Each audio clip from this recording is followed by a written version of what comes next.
Bonjour et bienvenue dans cet épisode numéro 159 de Geeking. On va vous parler encore une fois de plein de choses. On a du cinéma au programme avec du gros marteau. Hein, mais c'est pas un film de bricolage. C'est vrai, il y a un moment il enfonce un clou. Alors, d'un coup il coupe quelques trucs. Ouais, voilà.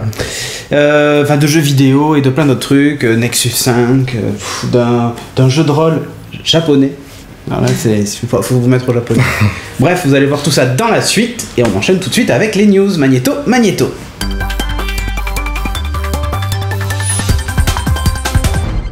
Et dans les news cette semaine, on va vous parler d'un tas de choses. On a tout, du ciné et tout. La première, je vais vous parler d'un truc que j'ai découvert cette semaine, mais qui apparemment est vieux, qui s'appelle Connected Classroom Hangout. C'est compliqué. Alors vous trouvez ça sur Connected Classroom Rooms d'ailleurs. .withgoogle.com. Tu vois, c'est quand même... Ils ont un domaine qui est WithGoogle. Et en fait, le principe, je trouve ça assez génial, c'est que dans des classes, vous avez un ordinateur avec une webcam. Jusque-là, tout va bien. Et vous avez quelqu'un qui peut être n'importe où. Donc là, l'exemple, moi j'ai suivi un cours avec des enfants. Ça fait un peu pervers, tu sais. T'as ta webcam sur le hangout. Ne juge pas. T'as que des classes et t'as un mec là au milieu qui dit rien. Le principe en fait, c'est que vous inscrivez votre classe à ce programme-là et vous pouvez ensuite poser des questions aux intervenants. Et donc par exemple, là ils étaient dans le cockpit de Solar Impulse et ils expliquaient comment fonctionnait l'avion solaire à des classes avec des gamins tu vois, de 7-8 ans. Ils sont face à l'ordinateur et le mec est à l'autre bout du monde et ils discutent avec lui en anglais, machin. Enfin, j'ai trouvé ça magique.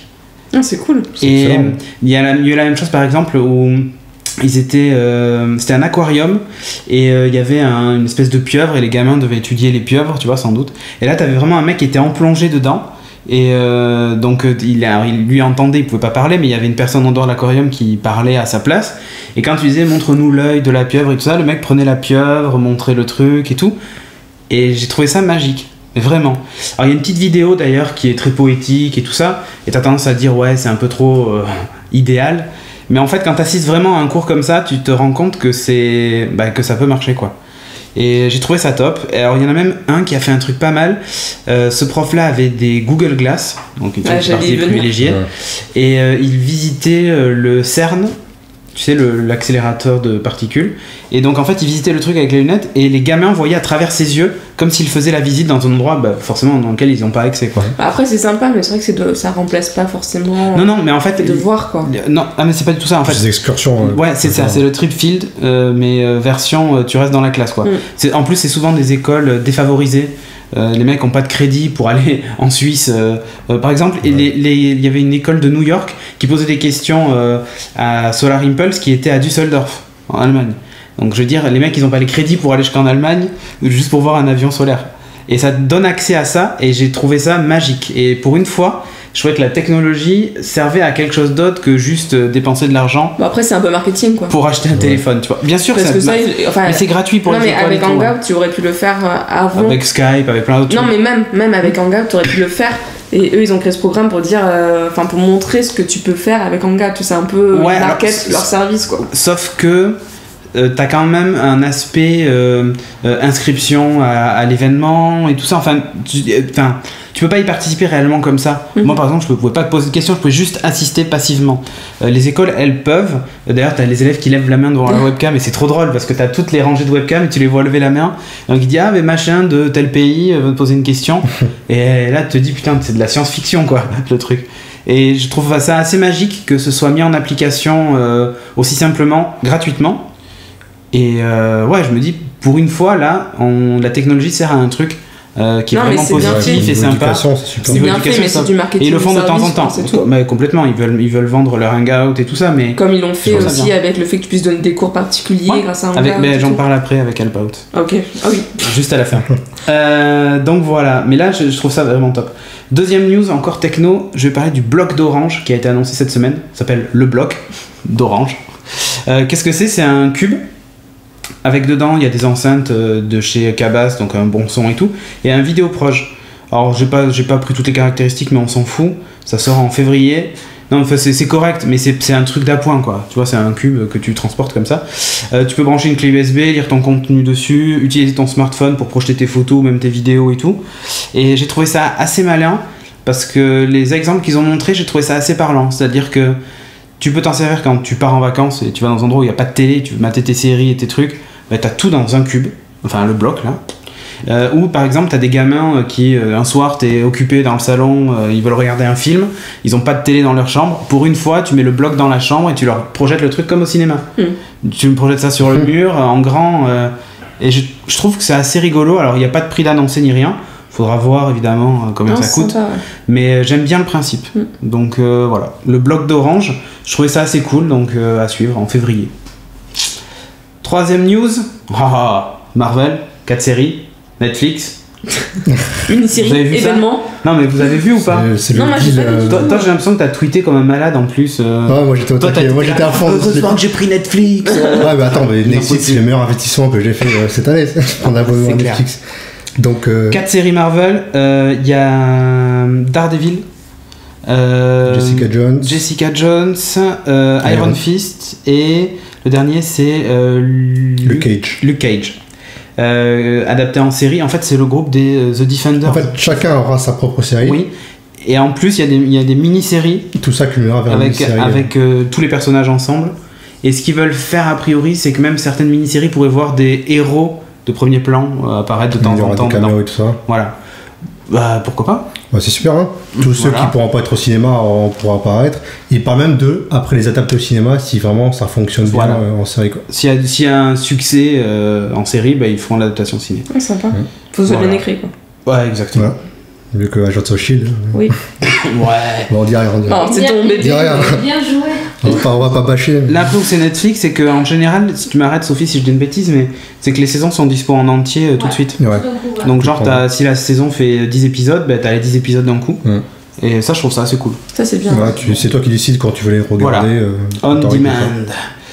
faire. 4ème news, cinéma, avec notre ami Luke Skywalker. Ah ouais. Enfin, la date de sortie du prochain Star Alors, Wars c'est quoi épisode la 7. date? Le 18 décembre 2015 en 3D. Tu l'as noté sur ton... C'est écrit Sur la main. là-dedans. D'accord. J'ai écrit sur la main et je me souviens plus la main. Ah, j'ai transpiré, ça s'est passé en fait. Ah, J'ai pas merde. eu. Donc, ouais. dans un petit peu plus de 2 ans, personnellement, je suis un petit peu inquiet moi vis-à-vis du film. C'est vrai? Ouais, je trouve que 2 heures c'est un peu court parce que pour l'instant on a zéro, hein, on a rien.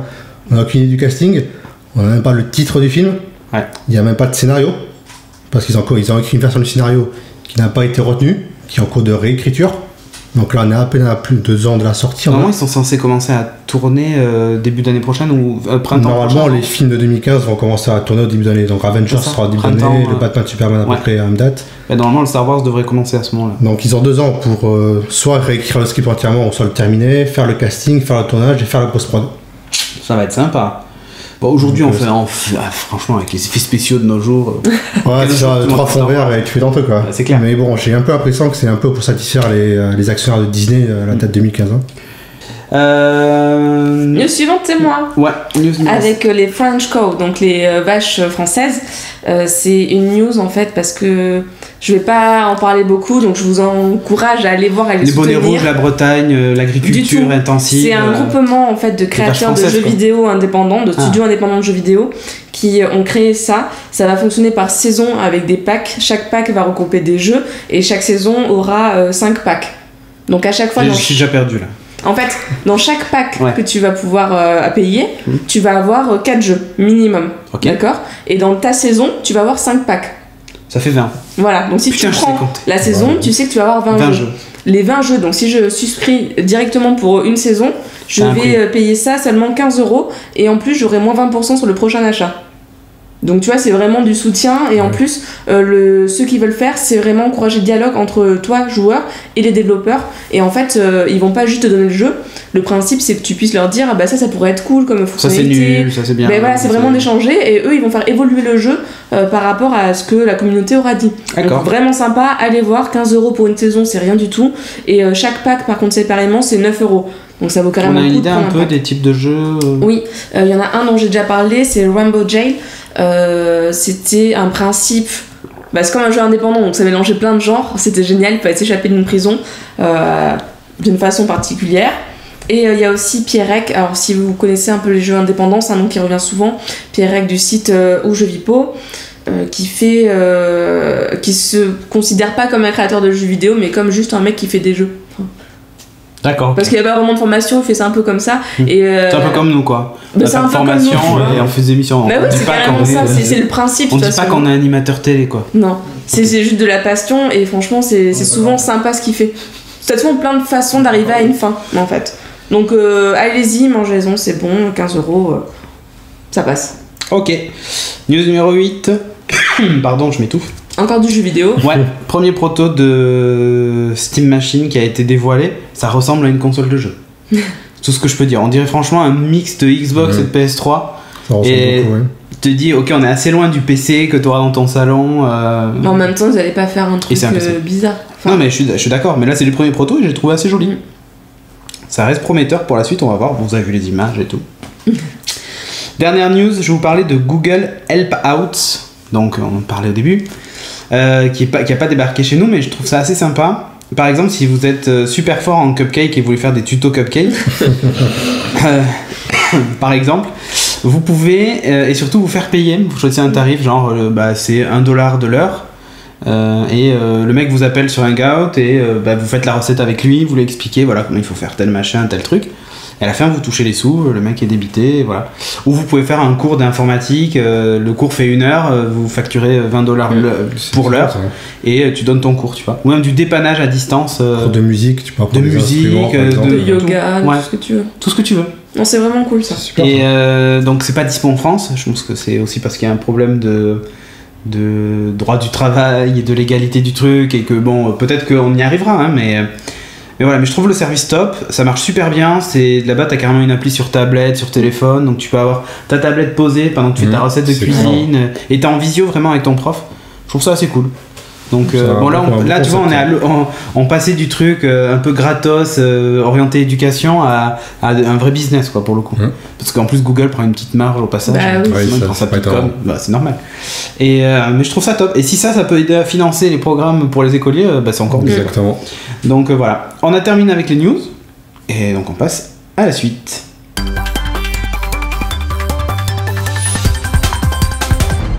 Et dans la rubrique high-tech, Cédric va nous parler du Nexus 5. 5. Parce que le Exactement. 4, on en a déjà parlé de toute façon. Oui, et il y a le 7 et le 10. Mais... Oui, enfin, tu nous parlais du téléphone Nexus. Du téléphone. Voilà, exactement. Du Nexus 5 que j'ai reçu en blanc. Oh. Magnifique. Donc Donc, ça le change tout- un peu des trucs noirs, quoi. Ouais. Alors déjà tout de suite, aspect extérieur comme ça vite fait. Il existe en noir et en blanc. Le noir a un aspect, tu sais, soft touch. Tu sais, c'est un peu Comme gomme. de la gomme. Ouais, alors que le blanc pas du tout. C'est un plastique dur. Ah, je préfère la gomme, moi. Ouais, alors Enfin, là, ça va quand aussi. tu le touches, t'as l'impression que tu sais, ça fait genre un truc un peu céramique. Tu sais, comme les couteaux en céramique et tout ça. Ouais. Ça fait vraiment ça. Sauf qu'en vrai, c'est juste du plastoc. Les touches par contre, de volume et tout, sont vraiment en céramique. Tu vas dire pourquoi dantesque? Je ne sais pas. Bref, d'aspect extérieur comme ça, il est assez sympa. J'adore moi le design parce qu'il est très brut dans le sens où c'est assez anguleux. Tu vois, il n'y a pas le logo devant, rien. Ça fait limite, tu sais, prototype presque pas fini De la quand tu NASA, le vois. quoi. Tu vois, c'est un Mais quand tu le vois de NASA. face, vraiment, ça fait. Oui, ça fait très minimaliste. proto. Ouais, c'est ça. Mais tu vois, même par rapport à son grand frère avec le truc en haut, machin, le logo, t'as l'impression d'avoir un produit fini. Là, t'as presque l'impression de tenir un proto, et en plus, comme il est très léger, on dirait presque un faux. Bref. Pour en revenir dessus, donc il tourne sous Android 4.4. Ici, t'as le bouton. Ouais, j'ai trouvé. Ok. Et sur Android 4.4, la dernière version donc d'Android, KitKat, c'est, on va dire, son point fort, puisque c'est le seul téléphone qui possède cette version de l'OS. Ensuite, au niveau des caractéristiques techniques, alors c'est pas compliqué, j'avais parlé du LG G2 dans l'émission d'avant. C'est la même chose, sauf qu'au lieu d'avoir un appareil photo de 13 millions de pixels, c'est que 8. Et au lieu d'avoir une batterie de 3000 mAh, c'est du 2300, donc il y a moins d'autonomie sur le Nexus. Qu'est-ce qu'on note aussi dans les différences? Donc là on avait un écran de 5,2 pouces, là on a un écran de 4,95. Oh. Presque 5. Bon, franchement ça se joue à pas grand chose. On voit pas trop la différence. En termes d'encombrement c'est pareil, c'est exactement Ouais, la même chose. Et quand on met le Nexus 4 à côté, il fait à peu près aussi le même encombrement. Sauf qu'il a un écran plus petit. Il est plus léger, c'est le plus léger de tous, il fait 130 grammes, alors que celui-ci en faisait 143. Donc voilà, il est plus léger en prix aussi, et c'est aussi sa force. C'est que ce téléphone-là a quasiment les mêmes caractéristiques que le LG. Le LG était à 540 €, c'est le prix public à peu près auquel vous le trouvez en moyenne. On peut le trouver en passant par des sites étrangers, en Australie en particulier, vous pouvez le trouver à 399, donc ça devient une bonne affaire. Le Nexus, lui, donc il existe à partir de 349 € pour la version 16 Go et 399 pour la version 32, là c'est un 32. Voilà. Donc c'est imbattable en termes de rapport qualité-prix, puisque techniquement il embarque ce qui se fait de mieux aujourd'hui dans la téléphonie mobile, ou presque. Pour un prix accessible. Pour un prix ultra accessible. C'est un peu la philosophie de la gamme Nexus chez Google. Il y a aussi une différence au niveau de l'écran, puisque là c'est du Gorilla Glass 3, alors qu'a priori le LG c'est Gorilla Glass 2, donc la génération d'avant. C'est ces fameux écrans anti-rayures, machin et tout ça. Là, a priori, donc, il bénéficie des dernières évolutions dans ce domaine. Donc on peut le mettre dans le coffre de Chris, aucun problème. Je suis pas certain. Je pense que Christophe arrivera à le démonter. Qu'est-ce qu'on note d'autre? Il est 4G, NFC, enfin la totale. Il y a tout ce qu'il faut dedans. Je vais pas m'étendre plus. L'écran, c'est quand même un Full HD comme le LG. On est vraiment sur des caractéristiques hyper proches. Ouais, franchement, c'est beau. Ouais.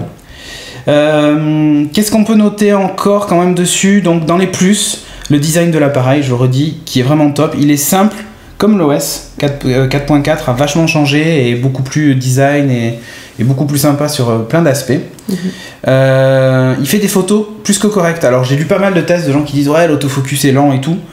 Très franchement, j'ai pas noté plus de lenteur que ça. J'ai pas fait non plus de photos floues, enfin ça m'est pas trop arrivé. Après je prends le temps de le faire. Il y a un mode HDR+. Alors vous savez, l'HDR, en gros, vous prenez une photo avec à basse luminosité, une photo en mode normal, une photo en haute luminosité, et vous mixez tout ça pour que sur la partie... en fait, en gros, les parties sombres, vous prenez les parties sombres sur la version la plus éclairée, et les parties éclairées, vous les prenez sur la partie la plus sombre. Donc par exemple, si je prends en photo Kevin qui est face au mur, derrière il a un beau ciel bleu avec des nuages. Si je le prends en photo, soit lui je l'ai bien, et derrière j'ai le truc qui est complètement cramé, tout blanc, je vois pas le ciel. Soit j'ai le ciel parfait et Kevin est tout noir parce qu'il est à contre-jour. Là en fait ça fait un mix des deux, donc j'ai le magnifique temps et tout ça, enfin voilà, bref. Qu'est-ce qui t'arrive Non, rien. Donc voilà, moi j'ai trouvé ça plutôt pas mal. Il intègre la recharge sans fil que n'a pas le LG G2 et qu'avait le Nexus 4. Donc si vous avez des chargeurs sans fil, donc moi c'est mon cas. Et en plus un truc qui est pas mal, c'est que la recharge sans fil elle est enfin compatible avec les chargeurs sans fil Nokia. C'est censé être un standard. Mais allez savoir pourquoi, sur le Nexus 4 ça marchait pas. C'était un problème du Nexus 4 qui a été réglé dans le Nexus 5, donc c'est cool, maintenant ça marche sur tous les chargeurs. Le LG G2 version internationale et dont la version française n'a pas la recharge sans fil, alors que chez certains opérateurs aux États-Unis il l'a. Là aussi il va comprendre. Les moins, parce qu'il y a quand même des moins, à mon avis il est juste ultra fragile. Alors j'ai vu des mecs qui l'ont balancé. Ouais. Ouais, tu sais jamais d'où ça vient. Non, enfin tu sais, il a pris comme ça, il a lâché à hauteur d'homme sur le goudron. Alors, quand tu vois souvent les drop tests, comme ils les appellent, souvent t'as la coque abîmée, tout ça, machin. Alors là, il lâche le téléphone d'abord une première fois, ça tape et tu vois le truc, mais vraiment, le téléphone s'ouvre carrément, tu vois, derrière, donc te dit ok, bonjour la qualité. Puis ensuite il le lâche sur un autre côté, alors l'écran n'a pas pété, hein, tu vois. Après il le lâche sur l'arrière, je crois, enfin bref, sur différents trucs. Le téléphone il prend cher. Et il le lâche sur l'écran. Première chute, l'écran il explose en 1000 morceaux, quoi. C'est super le Gorilla Glass 3. Quand on l'a en main, tu sens que si jamais il tombe, il va marquer, mais super facilement, parce que c'est un plastique dur qui est pas tip top quali, quoi. D'ailleurs, je pense que si Google a mis tout de suite des bumpers dans son store, là, des trucs en caoutchouc, parce qu'ils doivent se douter que ça doit marquer assez facilement. Donc ça, c'est un petit défaut, mais après, on a le prix aussi qu'on paye, quoi, 349. Tant qu'il est neuf, on va dire qu'il est beau, mais je pense qu'à mon avis, il peut vite s'abîmer. Et aussi, dans les points négatifs, l'autonomie. Alors, les premiers jours, enfin, les 2 premiers jours, ça a été une catastrophe. Mais quand je dis une catastrophe, c'est qu'il me tenait pas la journée. Ah oui, c'est bizarre. Genre débrancher à 7h. T'as rien fait de plus que par rapport à cela? Rien du tout. C'est-à-dire débrancher à 7h du mat. À 14h, j'étais à 50% d'autonomie. En n'ayant pas passé un seul coup de fil. Parce que j'ai pas reçu d'appel ce matin-là. J'ai fait 15 minutes d'ingress en amenant mon fils à l'école. Enfin, rien du tout, quoi. Il était vraiment posé. Donc je me suis dit, c'est pas gagné. À 20h, il était vide. Alors que je n'avais toujours pas passé un coup de fil. Donc je me suis dit, c'est grave. Et en fait, je crois que j'ai trouvé d'où ça vient. Il y a certainement un bug au niveau de, tu sais, le mode d'éclairage automatique de l'écran. Ouais. Quand vous vous mettez en mode automatique, il est quasiment tout le temps à fond. Ce qui fait que dès que vous allumez pour regarder si vous avez un message ou autre, ça consomme, ça va à une vitesse folle. Ça consommerait tant que ça? Ouais. Et alors, pour tout te dire, aujourd'hui, je l'ai verrouillé, tu vois, j'ai mis un éclairage qui est pas non plus très clair, mais qui est suffisant, quoi. Je l'ai débranché à 7h ce matin, il me reste 52%. C'est marrant parce que j'allais te le dire. Parce que celui-là, il fait vachement plus clair que le tien. Ouais. Oui, mais là, c'est normal parce que je l'ai verrouillé volontairement. Donc là, ça fait 17h, 1 minute et 40 secondes qu'il a allumé et il me reste 52% de batterie. Et il n'a pas été mis en charge. Et donc là, du coup, c'est mieux. Et je pense qu'il y a un vrai bug au niveau de la gestion de l'éclairage. Donc si vous achetez un Nexus 5, commencez par régler l'éclairage en luminosité fixe et vous le mettez surtout pas en mode auto parce qu'en fait, il va se vider à une vitesse grand V, quoi. Et là, tu vois, l'écran est du coup descendu alors que normalement, c'est la première ressource de consommation d'énergie. Là, il est en 3e position, donc voilà. Donc ça, c'est pour le matériel. Franchement, comme d'habitude, Google, c'est l'étalon pour Android 4.4. Voilà ce qu'il faut comme téléphone, caractéristiques minimales. En gros, c'est l'outil pour les développeurs que propose Google. Vous avez un Android pur qui est mis à jour régulièrement. J'adore cette idée. Et donc... vous pouvez éventuellement donc foncer tête baissée sur ça, rapport qualité-prix imbattable, vous aurez un bon produit pour le prix. Ensuite, je vais vous parler d'Android KitKat, donc la mise à jour, enfin le nouvel OS qui va avec, parce que c'est ça qui est intéressant. Ils ont fait un truc que j'attendais depuis longtemps. Vous savez, le numéroteur téléphonique, le truc le plus con de la Terre sur un téléphone et qui n'a pas changé depuis les premiers téléphones. C'est-à-dire que vous allez dessus et vous tapez vos numéros de téléphone, quoi. Vous recevez un appel, vous avez éventuellement le nom de l'appelant, s'il est dans votre répertoire, enfin c'était con, quoi. Mais là ils ont fait un truc pas mal, c'est que déjà quand on y rentre, alors je peux montrer parce qu'il n'y a pas les numéros de téléphone, mais quand on y rentre, le premier truc que vous avez en haut c'est en gros le dernier appel, vous avez ensuite les numéros favoris que vous appelez le plus souvent, ou avec lesquels vous avez eu le plus d'interactions, et vous avez tout en haut un truc qui s'appelle recherche contact et adresse à proximité. Donc si par exemple je clique sur, alors on va faire de la pub, mais Domino's Pizza. Je suis en mode avion, attends, je suis idiot. Je vais quitter le mode avion. Hop. Domino's Pizza. Donc là, il ne l'a toujours pas trouvé, parce qu'il n'est toujours pas connecté. C'est l'effet démo. Domino's Pizza. Au pire, je le referai en image incruste, on va voir. Bon, il veut pas le faire. Bref, c'est pas grave, l'effet démo. Normalement, en fait, il va chercher automatiquement le numéro et vous allez pouvoir l'appeler.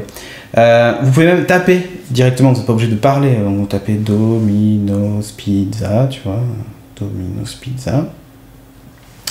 Voilà, faites suivant. Et il va rechercher sur le web le Domino's Pizza le plus proche, récupérer le numéro et vous pouvez l'appeler. Alors Google Now le faisait déjà, mais là c'est intégré au truc. Là où c'est fort, c'est si par exemple Domino's Pizza vous appelle. Le numéro, vous ne l'avez pas enregistré, il va automatiquement faire une recherche sur internet de qui est ce numéro. Donc il sait que c'est Domino's, donc il va écrire Domino's Pizza et à la place de la photo de l'appelant, il va afficher un plan de l'endroit où est située la boutique qui vous appelle. C'est juste mortel, je trouve, parce que quand il y a un nombre d'appels que tu reçois, tu sais pas qui c'est. Là en fait il fait cette recherche là quand c'est des entreprises et je trouve ça vraiment top, quoi. Ça rend le truc un peu intelligent.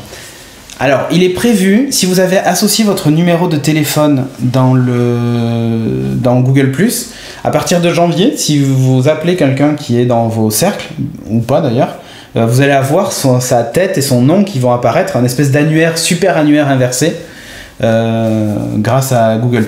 Donc je trouve ça... vous pouvez évidemment le désactiver si vous voulez pas que votre nom s'affiche à la place de votre numéro, mais si vous présentez votre numéro, à la limite, vous n'avez déjà pas grand chose à cacher. Mais je trouve ça top d'avoir rendu la partie téléphonie intelligente. Ça a pas mal changé. Ouais, ça a un téléphone qui améliore la téléphonie. Ben oui, mais jusqu'à présent, personne. Je veux dire, ils ont amélioré toutes les applications que tu veux, les mails, les machins, mais cette partie-là, ça n'avait jamais été fait. Donc là, franchement, je trouve ça génial. Qu'est-ce qu'on peut dire d'autre? J'ai plus mes notes, donc je vais les rappeler. Si, ouais, Google Now omniprésent. Donc la page d'accueil, c'est toujours les fameuses icônes. Mais maintenant, ils ont fait un truc, c'est que si vous slidez, si vous tirez l'écran vers la droite, vous avez directement Google Now qui apparaît avec tout ce que vous avez l'habitude de retrouver dans Google Now. Comme ça aussi, non ? Vous pouvez aussi le monter, mais tu l'as carrément direct là. Pareil pour la recherche vocale, elle est implémentée absolument partout. Et si vous utilisez en anglais, vous pouvez même dire OK Google sans rien toucher et il fait une recherche. Voilà. Il écoute tout le temps ce que vous racontez, tout ça. Ouais. Ensuite, il y a une vraie optimisation de l'expérience, c'est que là, c'est hyper fluide. Mais quand je dis hyper fluide, c'est il n'y a aucune animation qui lag, tout est parfait. Et justement, Google a mis vachement l'accent sur ça dans sa mise à jour 4.4. Et il consomme beaucoup moins de RAM que les autres Android. Et par exemple, l'exemple type qu'il donne, c'est qu'il peut tourner sur des appareils avec 512 Go de RAM. Là, il y a 2 Go. Donc même des appareils entrée de gamme vont pouvoir avoir KitKat au lieu de sortir encore sous des versions d'Android qui sont super vieilles. Donc c'est cool ça pour un peu harmoniser l'expérience entre... Ça fait un peu comme Maverick en fait. Exactement. Si on devait le comparer à Maverick, c'est la bonne comparaison justement. Il y a un redesign qui est bienvenu de l'interface, je trouve. C'est beaucoup moins chargé qu'avant. Les icônes sont blanches en haut, les barres sont transparentes. Enfin, ils ont fait des efforts là-dessus. Je trouve que il y a vraiment un travail graphique qui a été fait et qui est top. Les icônes de la page d'accueil sont peut-être un peu gros par rapport aux autres versions d'Android. C'est ce que les gens peuvent éventuellement reprocher, mais ils ont vraiment repensé le truc. Et même par exemple, tu sais, l'écran des widgets, là tu gardes appuyé ton doigt et tu as un effet qui est top où tu as tous les écrans qui reculent, tu choisis le fond d'écran, machin. Enfin, c'est vraiment bien fait. Et je trouve qu'ils ont fait un super bon boulot là-dessus. Enfin, j'aime beaucoup le design de l'OS comme ça. Il est adapté aux hautes résolutions, ce qui n'était pas le cas des anciens Android. Il y avait pas mal de bidouilles où les constructeurs changeaient les polices pour qu'elles soient lisses et tout machin. Là, enfin, c'est adapté aux écrans en fait qui font plus de 450 dpi, donc pixels par point. C'est un truc, enfin point par pixel plutôt. Donc c'est les écrans ultra fins comme celui du Nexus 5. Plein écran sur beaucoup d'applications. Donc par exemple, vous lisez un livre. Tout disparaît, vous avez vraiment que la page du livre. Et tu tournes sur ton truc, ou quand tu regardes ta vidéo, il n'y a plus la barre de notif, il n'y a plus rien. Voilà, donc ça je trouve ça cool. Gestion des imprimantes, donc vous avez direct des drivers d'imprimantes intégrés. Alors c'est surtout les imprimantes HP, j'ai la chance d'en avoir une. Ça marche tout de suite. Je prends un mail, je fais imprimer et boum, c'est imprimé. Un PDF, une photo, un truc qu'on m'envoie, ça marche super bien. Et ils ont rajouté une fonction que je trouve géniale, le screencast, où en gros tu lances vraiment un enregistrement, ta voix enregistrée via le micro, et c'est ton écran qui est enregistré, donc toutes les manips que tu fais à l'écran. Sympa ça. Donc pour les devs qui veulent faire une vidéo démo de leur app, c'est parfait. Même pas besoin de le brancher ou d'avoir des outils ou des trucs. C'est tout intégré. Donc j'ai trouvé ça plutôt cool. Le bilan, pour le moment Android 4.4, je suis plutôt satisfait. J'aime beaucoup le design et le travail qui a été fait dessus. T'as pas pu le tester sur un truc plus vieux, enfin tu vois un truc moins puissant? Mais non, parce que pour le moment c'est pas sorti. Il y a vraiment aujourd'hui que le Nexus qu'il a, le Nexus 5. Le Nexus 4 devrait l'avoir dans pas longtemps. Et après sera déployé sur... Et ça sera déployé un peu partout. Le LG G2 va le recevoir dans le courant du mois de décembre normalement. S'ils sont dans les temps. Mais sinon, franchement, j'aime beaucoup le travail qui a été fait là-dessus. L'appareil en lui-même est vraiment top. Si vous hésitez aujourd'hui, allez, à la limite, si l'autonomie c'est pas le critère premier pour vous, quoique tu vois là, je suis à 52% avec 17 heures quoi. Donc c'est pas mal. Je pense qu'ils vont corriger le bug assez vite d'ailleurs. Si l'autonomie c'est pas le truc le plus gênant pour vous, foncez dessus parce que le rapport qualité-prix est juste imbattable. Vous pouvez pas trouver moins cher pour ça, ou alors éventuellement des téléphones chinois, tu vois, qui peuvent arriver aux mêmes caractéristiques. Non, pas Wikio, t'as des... Comment ils s'appellent, Xiaomi et tout ça là, qui font des téléphones sympas, qui eux vont arriver à peu près à la même gamme de prix. Mais là vraiment vous avez les derniers processeurs. C'est officiel, c'est ouais, vous êtes sûr d'avoir les mises. Alors, et aussi si vous voulez absolument avoir les mises à jour Android avant tout le monde, ou plutôt dès qu'elles sont disponibles, il faut partir sur du Nexus. Après si vous cherchez l'autonomie, très franchement, le LG G2 est un excellent téléphone pour ça. Moi, il me tenait plus de 2 jours et demi, quoi. C'est monstrueux. Quand tu imagines que c'est un téléphone Android en plus, enfin, c'est incroyable. L'originalité aussi, c'est qu'il a des touches derrière, et puis il a vraiment l'écran qui va encore plus au bord que le Nexus 5.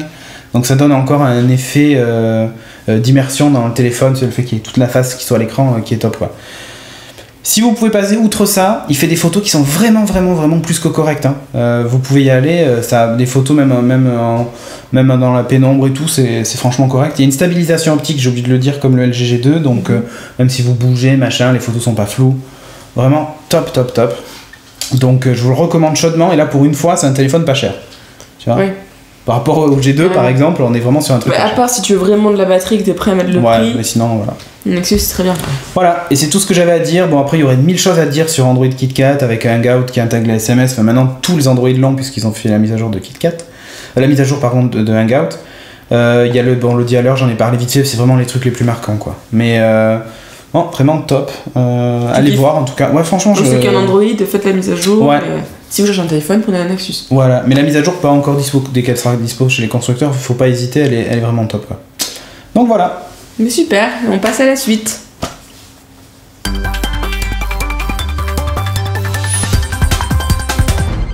Dans la rubrique jeu, tu vois, à chaque fois je fais un jeu. Sébastien va nous parler d'un jeu japonais. Alors oui, c'est un Ryutama.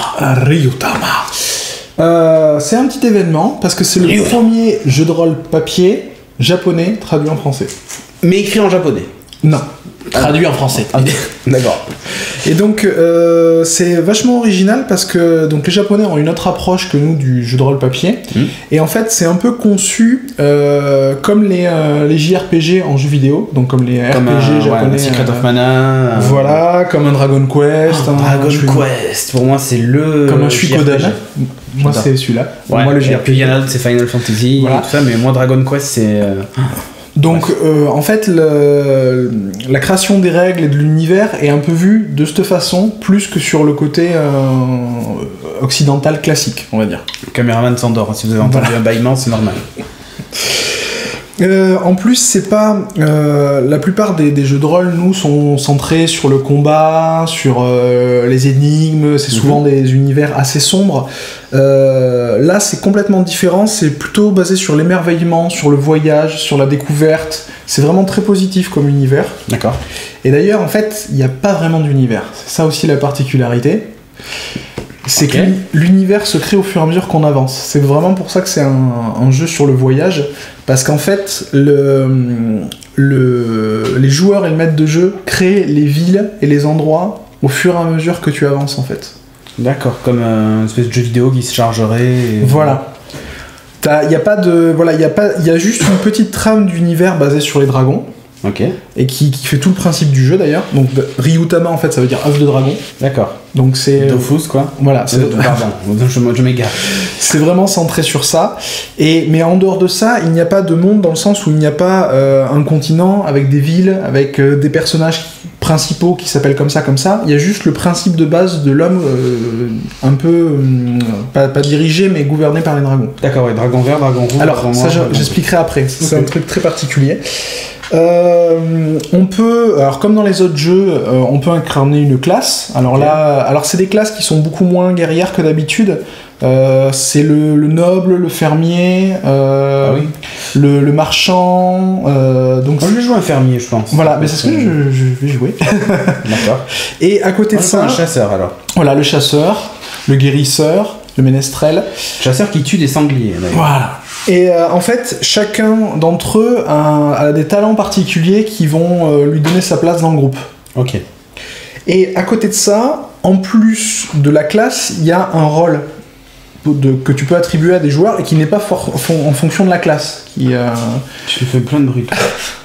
Qui n'est pas en fonction de la classe. Ok. On est en train de tourner là, ça te dérange pas trop. Et donc en fait le rôle, c'est alors il y en a un qui est le chef de groupe par exemple. Bon ça c'est simple à comprendre. Ça c'est toi. Ça se fait toujours, un peu dans tous les groupes de jeux de rôle qu'on fait. Mais après les groupes qui sont intéressants, c'est l'intendant, le chroniqueur, le cartographe. C'est-à-dire que comme par exemple le monde se crée au fur et à mesure, le cartographe il va dessiner la carte au fur et à mesure des découvertes des villes, des choses comme ça. Voilà. Et ça c'est super sympa. Parce que t'as des tests par exemple le mec il a perdu sa palette graphique là, et il peut pas faire un truc, et du coup on n'a pas de carte. Non, pas de carte. Putain, on est perdu quoi. On est perdu quoi. Merde. Moi, je dis ça, c'était un exemple au hasard. Hein, Chose très inhabituelle pour un jeu de rôle, même je pense qu'il y en a... Enfin, à ma connaissance, j'en connais pas d'autres. Le maître de jeu a un personnage. Oui. Et oui. Et donc, en fait, c'est ce que tu voyais tout à l'heure, le maître de jeu a un homme dragon. Qui, en fait, est un personnage qui suit les joueurs pour écrire leurs histoires et pour pouvoir, après, raconter ces histoires aux grands dragons pour nourrir le monde. Pour nourrir les dragons et pour créer le monde avec ces récits-là. Ok. Voilà. Et donc en fait, le but des hommes dragons, c'est vraiment d'obtenir les meilleures histoires possibles. Et pour ça, le MJ peut incarner 4 dragons différents. Le vert, qui est un peu le dragon pour les MJ débutants, on va dire, parce qu'il permet de faire beaucoup de choses différentes. Le dragon bleu, qui est plus basé sur les sentiments. Okay. L'amour, l'amitié. Et il a une forme humaine et une forme dragon, c'est ça? Ouais, alors il a une forme, il a la forme dragon de base, et après il a une forme homme-dragon. C'est-à-dire c'est un humain avec des petites cornes, des ailes, voilà. Okay. Et après il peut prendre des formes d'animaux aussi, ça peut être par exemple, tu sais quand tu regardes, je sais pas, Belle et Sébastien, tu vois, Belle, ça pourrait être l'homme dragon qui est déguisé pour suivre les... non, on va dire ça comme ça. Quoi. L'exemple pourri, mais bon, c'est pas grave. Donc le dragon... Iron Man, Jarvis, ça pourrait être l'homme dragon. Quoi, exactement. Non, après, il y a le dragon rouge qui lui est plus centré sur les combats. Ok. Et le dernier, le dragon noir, qui est plus basé sur l'intrigue, les coups de pupute, les machins. Donc là, qui est plus l'homme dragon pour les maîtres de jeu un peu plus balèzes. Yeah. Voilà. Et donc en fait, vraiment le principe pour Ryutama, c'est qu'il est vraiment fait, pas pour débuter le jeu de rôle, mais pour que quelqu'un ait envie de passer maître de jeu. C'est lui l'homme dragon là du coup sur la couverture en gros? Ça pourrait être lui. Il pourrait se déguiser en chien par exemple. Le yinche. Voilà. Okay. Et dans les exemples d'ailleurs c'est ça. Et franchement des trucs on dirait Belle et Sébastien quoi. La couverture. Il y en a qui ont dit l'auteur était content que je lui dise pas Rémi sans famille. Ça aurait pu aussi. Ça aurait pu parce que moi j'y avais pas pensé. Moi je pensais à une couverture comme Shukoden mais bon. Et donc l'homme dragon en fait a des souffles et a aussi des artefacts. Ouais, j'ai vu Nostalgie qui lui permet en fait d'agir sur l'aventure des voyageurs. Ok. Et qui lui permettent en fait c'est tout ce que tu fais en tant que maître de jeu habituellement, toutes les facilités scénaristiques que tu caches à tes joueurs, tout ça. En fait là c'est décrit par des pouvoirs et tel ou tel homme dragon te permet des choses qu'un autre ne peut pas. Et donc en fait c'est pour vraiment définir le rôle du maître de jeu, l'habiller dans un personnage et permettre aux gens d'apprendre à devenir maître de jeu. Ok. Et pour ça c'est vraiment super. En fait c'est le jeu idéal pour les maîtres de jeu débutants. Voilà, pour commencer à masteriser. Parce qu'en plus, comme les joueurs participent à la création du jeu, ils t'aident à créer le monde. Et donc il déleste un peu une partie de la charge du maître de jeu. Ouais, ok. Et en plus, le maître de jeu a un système cadré pour faire en sorte qu'il puisse un peu gruger quand les joueurs changent d'endroit et tout. Et comme après, l'univers n'est pas vraiment défini, et ben tu peux te permettre de partir dans tous les trucs. Structure du scénario, acté. Voilà, et il y a beaucoup de feuilles en fait pour préparer ces scénarios. Oh, la carte. Voilà, pour préparer les cartes, pour préparer tout est bien cadré en fait dans le jeu. Fiche de ville. Terrain, climat, spécialité, sensations, menaces. C'est pas mal fait ce truc. Ouais. Et alors le jeu en plus, le livre est découpé en 4 saisons. Qui en fait on le voit sur ça. on voit sur la tranche qui permettent en fait de se retrouver dans le livre assez facilement. Par exemple le printemps c'est pour tout ce qui est création de personnages des joueurs. D'accord. Le deuxième c'est tout ce qui est règles de base, l'été. L'automne c'est tout ce qui concerne l'homme dragon et l'hiver c'est tout ce qui est les monstres en fait. Ouh. Voilà. Winter is coming, j'ai envie de dire. Voilà. Donc alors, mais ce que j'en pense, franchement c'est un univers original et frais, ça change. En plus, on a un côté très positif, alors que nous, dans les RPG occidentaux, c'est souvent des mondes, genre on prend le classique Seigneur des Anneaux, c'est la merde. Ou Warhammer. Voilà, c'est limite encore pire. C'est souvent des côtés où des mondes en guerre, des mondes régis par le mal, ou qui vont tomber sous la coupe du mal, alors que là, pas du tout. L'œil de Sauron. Pas du tout. Là, on part à la découverte du monde, donc c'est un peu contemplatif, un peu comme quand on est dans les JRPG où on s'émerveille de découvrir le monde et de découvrir des nouveaux paysages, des nouveaux endroits, de nouvelles civilisations. C'est vraiment ça. Ok. Les règles sont différentes, donc du coup, elles sont simples, faciles à assimiler, et donc du coup, ça passe tout seul, le système de talent aussi. Donc ce qu'on disait, là où c'est vraiment royal, c'est que c'est idéal pour apprendre à masteriser. Vraiment, les jeunes joueurs qui jouent depuis quelques temps et qui n'osent pas passer derrière le MJ, parce que c'est vrai que c'est quand même un rôle intimidant. Derrière l'écran. Derrière l'écran, parce qu'il y a quand même pas mal de préparation. Là, vous êtes très bien guidé. Vous commencez par le dragon vert pour voir, pour voir ce que vous pouvez faire et tout. Le mode Commencez easy, par la entre piste guillemets. verte, hein, tranquille. Si après vos joueurs préfèrent la baston, vous prenez le dragon rouge. Piste rouge. Si vous avez que des nanas, alors on fait dans le cliché, vous prenez le dragon bleu pour faire dans le sentimental. Allez, bam. Là, c'est réveillé. En fait, elle dormait pas. Hein, Ah non, elle est envahie. Et si après vous voulez passer à piste l'intrigue, noire, et après hors piste. voilà, hein. piste Là, c'est comme ça. Ce qui est donc aussi sympa, donc c'est du coup le perso pour le maître de jeu qui participe et qui joue. Son perso peut mourir aussi, d'ailleurs. Et oui, c'est ça il incarne vraiment un perso, donc il y a en plus du plaisir de jeu, en plus du plaisir de masterisation, mais ça fait la transition en douceur. La participation du coup aussi des joueurs à la création, donc en fait tu peux faire tourner le maître de jeu. Et comme chacun participe un peu à la création du monde, au bout d'un moment, ça te donne un peu envie de tenter aussi, quoi. Ouais. Ça implique aussi les joueurs. Et il y a quand même quelque chose qui va pas dans ce jeu. Attends, je finis. Pour ceux qui kiffent les dragons, c'est le jeu génial. Parce qu'en fait, tout est régi par les dragons. Autant pour le côté maître de jeu et tout, mais par exemple, les climats et les sortes de terrains, en fait, c'est une espèce de dragon. Par exemple, quand t'as un dragon du désert, c'est ça qui fait qu'il y a un désert à cet endroit-là. Voilà, donc l'auteur japonais du truc dit que lui kiffe ses bêtes, ça se sent, et franchement pour tous ceux qui aiment les dragons, voilà, surtout côté japonais, à l'occidental mais retravaillé par les japonais, c'est surkiffant quoi. Ok. Le monde inventé par les joueurs aussi, parce que ça c'est assez original, d'habitude il y a toujours un monde cadré, et là du coup on peut inventer n'importe quoi. Et ça peut partir dans des délires surprenants, parce qu'à chaque fois tous les joueurs mettent en fait quand tu crées une ville par exemple, tout le monde met un peu des ingrédients différents, et donc ça crée une ville différente à chaque fois. Alors dans les côtés négatifs par contre, il y a aussi le fait du monde, parce qu'il n'y en a pas au final. Il n'y a pas de monde, Donc ça, si on joue avec des joueurs très imaginatifs, ça peut faire un monde quelqu'un qui terrible. a par exemple jamais joué, mais comme en principe ça c'est plus pour des débutants on va dire, si au bout d'un moment je pense que ça peut peut-être devenir un peu redondant, mais c'est le côté pas de monde, ça a un côté positif et négatif, c'est selon les joueurs et le MJ. Et il compare ça quand même à des trucs comme Zelda, Dragon Quest. Ah l'univers c'est vraiment ça. Le voyage de Chihiro, Mon voisin Totoro, ou même Princesse Mononoke.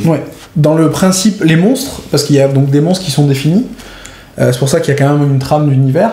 Les monstres sont farfelus, mais ils sont géniaux. Il y en a, à chaque fois que je lisais un truc de monstre, j'avais envie de créer un scénario, quoi. D'accord. Et le dernier truc, alors, bon, ça c'est pas trop de la faute, c'est pas du tout de la faute des traducteurs français. C'est malgré le fait qu'ils ont trié ça par saison et qu'ils ont voulu regrouper les choses. La mise en page est un peu bizarre parce que par exemple, on apprend les règles. Après savoir comment créer les persos, donc du coup tu dis je vais créer mon perso comme ça, puis quand tu lis les règles tu fais non c'est pas ça va pas. Alors pour la partie quoi. Donc j'ai discuté pas mal avec l'auteur et le traducteur français qui m'a dit en fait que lui il voulait ressortir absolument le jeu tel qu'il était au Japon, et après lui il a mis à la fin. Alors est-ce que des fois il a complété, est-ce que des fois il aurait pas pris le livre à l'envers, vu que je pense non, il a remis à l'endroit, il a traduit. Donc en fait lui il a vraiment voulu garder le côté original du jeu, garder l'esprit japonais en expliquant après les différences qu'il y avait culturelles au niveau du jeu de rôle. 30 €. Voilà, 30 €, édité par Lapin Marteau, donc qui nous a envoyé le livre. Nouvelle maison d'édition qui a été donc ça chouette, c'était un projet Ulule qui a financé la maison d'édition, et donc il y a un nouveau jeu qui arrive, aussi financé par le même Ulule, enfin qui est la suite. Voilà. Et franchement pour un début bravo les gars quoi. Mais bon c'est pas un autre. Donc ceux qui nous regardent sur KZTV, et si vous avez jamais joué à un jeu de rôle, ça c'est carrément un univers qui peut complètement vous correspondre. Donc Ryutama. Voilà. Et on enchaîne du coup avec la suite.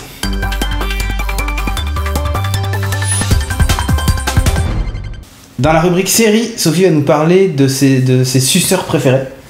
Encore de vampires, pour la énième fois. Tu l'as réfléchi, celle-là? Avec Dracula. Ah, c'est exactement ça. Oui. T'as bien dit. Ouais. Alors, c'est NBC qui vient de lancer donc une série Dracula, qui a commis, je dirais même une série Dracula. Tout est dit dans le avec une adaptation extrêmement libre. du Dracula de Bram Stoker. Donc pour incarner le vampire, ils ont choisi Jonathan Rhys-Meyers, donc qui était le roi dans les Tudors. Bon, il y a mieux, mais bon, il y a pire aussi. On va dire ça. Donc, il est beau gosse. Ils ont pris un beau gosse. Et il faut dire qu'ils ont quand même réussi à lui faire montrer ses abdos au bout d'à peu près 5 minutes. On voit déjà sans chemise. Donc cool, on a déjà compris le but du truc. Donc en fait, ça se passe à l'époque victorienne.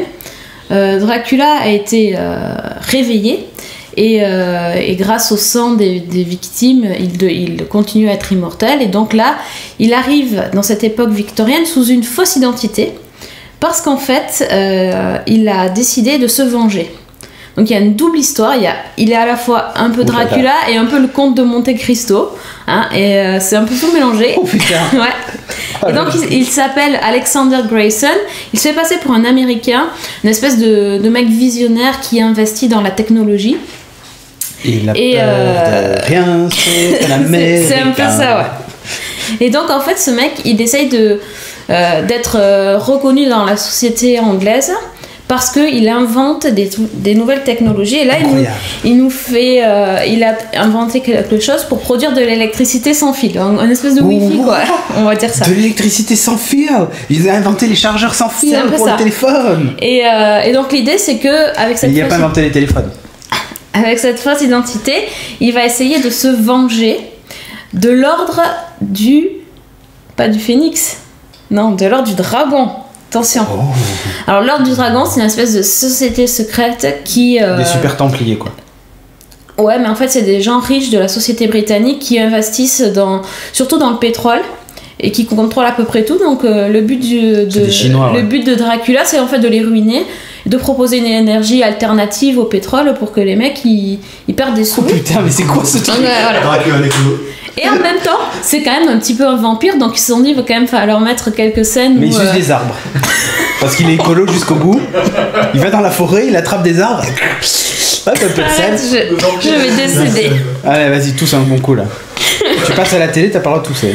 Mais oui, mais si tu fais des blagues aussi. Ok. Donc voilà, en même temps, il reste un vampire, donc il va quand même. Disons que si des gens se mettent sur son passage, bah, il va forcément un petit peu les vider de leur sang. Il sort le jour? Non. Déjà, c'est une série qui a pas tout raté. En même temps, il sort en Angleterre. C'est l'Angleterre époque victorienne qui nous montre. Il pleut tout le temps, il fait tout le temps sombre, donc c'est. Ouais, mais non, il sort pas le jour. Voilà, en fait, il tombe pendant ces. Voilà, il tombe sur une femme qui en fait. Lui rappelle étrangement sa femme qui elle est décédée, qui a été tuée par l'ordre du dragon, forcément. C'est eux les méchants, donc s'il veut se venger, c'est forcément qu'il y a une histoire de femme. Voilà, et donc pour finir, le dernier élément, on peut pas dire. Tu peux dire, t'as la télé. On peut, oui. Il a un allié dans sa vengeance. Don Quichotte. Non, je sais pas. Un personnage qui est connu pour Sherlock Holmes. Watson. Non, pour les vampires. Van Helsing. Bien. Van Helsing qui est censé être celui qui normalement chasse les vampires. Là, cette fois-ci, il l'aide dans sa vengeance. Donc. Mais c'est quoi ça? Voilà. Donc quand je dis libre adaptation, je dis vraiment libre. Bon, j'ai quand même donné un point positif. Il suce du sang. L'esthétique de la série est quand même super bien. L'Angleterre victorienne, ça rend hyper bien.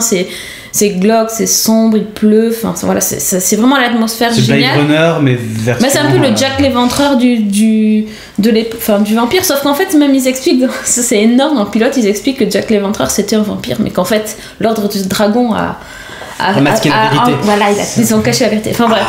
Alors, les costumes, les décors, franchement, c'est top. Jonathan Rhys-Meyers, bon bah, il est pas aussi mal que ce que je pensais. Ouais. Ah, yeah. Dracula me semble-t-il, il est censé être un peu plus moche que ça. Là il joue toujours sur le côté un peu classe et séduisant du vampire. C'est la jeunesse de Dracula, quoi. Voilà. Par contre, alors, un autre truc, les scènes d'action affreuses. D'accord. un fond vert, mais c'est les ralentis à la parce qu'en Matrix, fait, du lens flare que en parce veux-tu qu'en en fait, voilà. Ils ont tout pris, ils y sont allés les mecs. Ils ont dit bon, on prend un vampire, un chasseur de vampires en tout sabre mélangé, laser, un lens hop, flare, vas-y. un machin. Technologie sans fil pour Voilà. charger Bam. des pics, ces trucs. Ok. Voilà, c'est un peu. On suce des arbres, Les vibropieux. des vibropieux, ouais. Et et en plus, il y a des vampires et franchement, c'est pas trop sanglant quoi. Enfin, c'est même pas du tout sanglant. Donc c'est vraiment non. En gros, en plus, Mais les avec Anglais tout saignaient ça, pas, peut-être. avec tout ce qu'ils ont mis dedans, ben, franchement, on s'ennuie. On s'ennuie ferme. Moi, j'ai pas du tout accroché. Pour l'instant, il y a 10 épisodes. Jamais j'irai au bout des 10. C'est pas possible. Enfin, il y a d'autres choses à regarder que ça. Enfin, ils nous ont raté le Dracula. Il y aurait pu avoir des choses intéressantes à faire. Là, Il est originaire d'où? De quoi? Le Dracula. Transylvanie. Non, mais oui, vraiment, ils ont gardé ça. Oui. Non, parce que tant qu'on y était, Oui. je sais pas, moi, ils De pouvaient nous Belgique. dire de. Ouais, voilà. Non, Transylvanie Ok, quand même. très bien. Quand même. Bref. Et il s'est passé pour un américain, il doit avoir l'accent américain donc. Ouais, enfin, à la limite, t'es plus à ça près, franchement. C'est Je suis américain. Déjà, quand tu vois que. Enfin, moi, je trouve bizarre, c'est Brian quand même. is in the kitchen. Dracula. Ok, c'est bon, t'es américain toi. Non, mais quand même, Dracula, c'est un peu l'archétype du méchant, quoi. Ça, c'est Non, mais là, vraiment c'est un scientifique, le pire tu vois. vampire, quoi. Et là, ce gars, déjà, il est pas si méchant que ça. Bon, il déchiquette 2-3 mecs comme ça, Ouais, mais. il invente une technique. Mais en même temps, il se bat contre l'ordre de dragon qui sont hyper perfides et tout ça. Du coup, on se demande, c'est qui le méchant? C'est l'ordre du dragon, c'est Dracula. Enfin, Dracula, c'est un pourri. Enfin, c'est un vampire. C'est le. Enfin, voilà, c'est pas non. Ouais, si, quand même. Les gentils sont méchants et Là, les méchants là, sont gentils. C'est Là, une non, histoire c'est- d'amour quand même. C'est un monstre par amour, Dracula. Ouais, mais là, c'est pas un monstre par amour, c'est un monstre parce qu'il aime des arbres, il aime se frotter aux arbres. Il est comme Francis Lalanne, il parle aux arbres. Il est comme ça, il aime la nature, il veut remplacer Arrête, le les gens ils vont pétrole. croire vraiment qu'il y a des trucs qui collent. Non, c'est la technologie. Ah, il s'enfonce des pieux. Ah non, ça c'est un autre film. Oh là là là. Je savais bien que ça allait déraper Ouais, c'est ça. cette C'est chronique. Dracula, ou un truc comme ça, bref. C'est un autre film, je confonds. Hein. Non, ça c'est celui que t'as regardé. On Ouais, n'a pas, c'est vu ça, on n'a pas vu le même. c'est en ça, fait. on n'a pas vu le même. C'est ça. D'ailleurs, t'as pas regardé Dracula, mais je pense que t'as rien raté. Mais en fait, je me suis trompé. c'est ça. C'est Je me suis dit, valable. ah, ça a l'air cool. Voilà. Mais moi aussi, j'ai vu des abdos et des T'as trucs à dit poil, ça, mais toi aussi, ouais. dès la première minute. Mais j'ai Ouais. pas tout compris en fait. Je dirais pas. Les scènes d'action, le Non, fond la vert, tout pile ça. sans fil. Et voilà. Enfin, donc, si vous aimez les vampires, honnêtement, passez votre chemin. Si vous aimez les Dracula, vampires, c'est pas fait pour vous. c'est pas fait pour vous du tout. Voilà. Ok, eh ben, on passe à la suite.